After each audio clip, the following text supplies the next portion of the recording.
Glaciers, massive shelves of ice formed over thousands of years. Glaciers are incredibly huge. They're on a scale it's difficult for people to comprehend if you don't spend a lot of time near or on glaciers. Glacial ice covers 10% of the Earth's land area, 5.8 million square miles.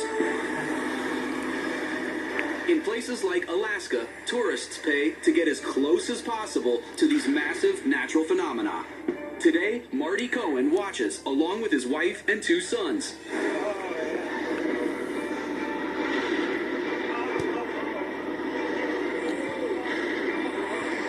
But he's about to discover the price for front row seats can be dangerously high.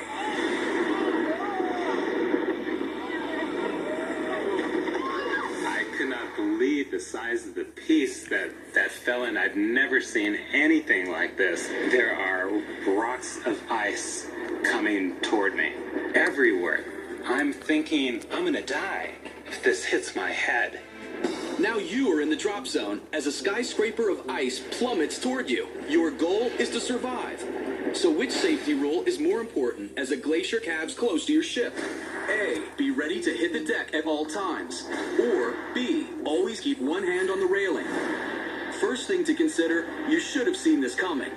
Glaciers are always moving throughout time. Calving is that final event where that raindrop that started thousands of years ago in the upper ice field is now falling into the ocean and coming to rest.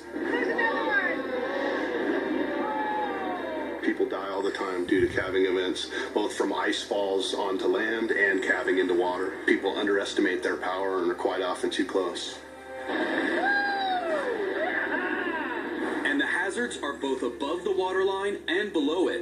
Think about putting an ice cube underwater and letting it go. It literally shoots up out of the water. It's just another reason that if you're on a sightseeing vessel, you do not want to be too close to that because you never know what can come out of the deep. You could have a shooter come up underneath you and actually put a hole in the boat and sink the boat or flip the boat over, recognizing that this shooter could be 3 times to 5 times the size of your vessel. Bottom line, there's always a risk venturing in glacier territory.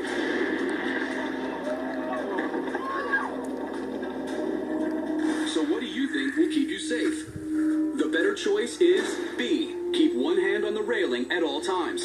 Anytime I'm in a boat, I want to keep one hand on the railing. The boat is shifting, the boat is moving. That'll give me a little more stability and maybe able to duck left or to duck right. And you want to make sure you're holding on so you don't get knocked over and knocked overboard.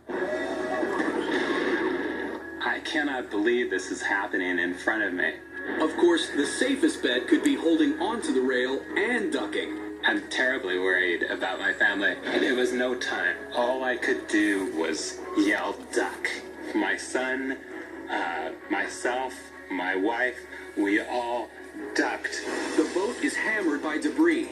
Marty's wife is hit, grazed by ice, but her injuries are minor compared to the woman next to her. And I hear screaming.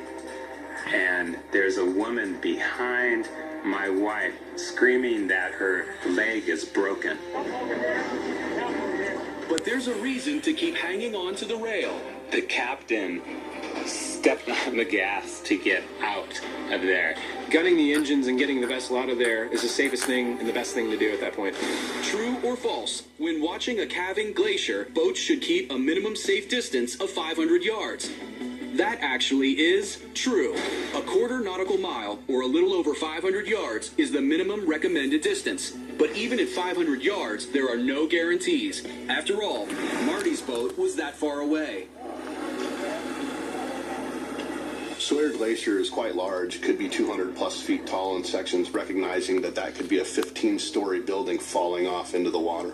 Despite not keeping a hand on the rail, Marty, very luckily, avoided serious injury. I know if I did not duck in that moment, my head would be crushed. Had we been closer, it would have been a lot worse. More people would have gotten hurt. Definitely. If you want to witness this spectacle, know the risks and be prepared. Listen to all of the captain's safety instructions.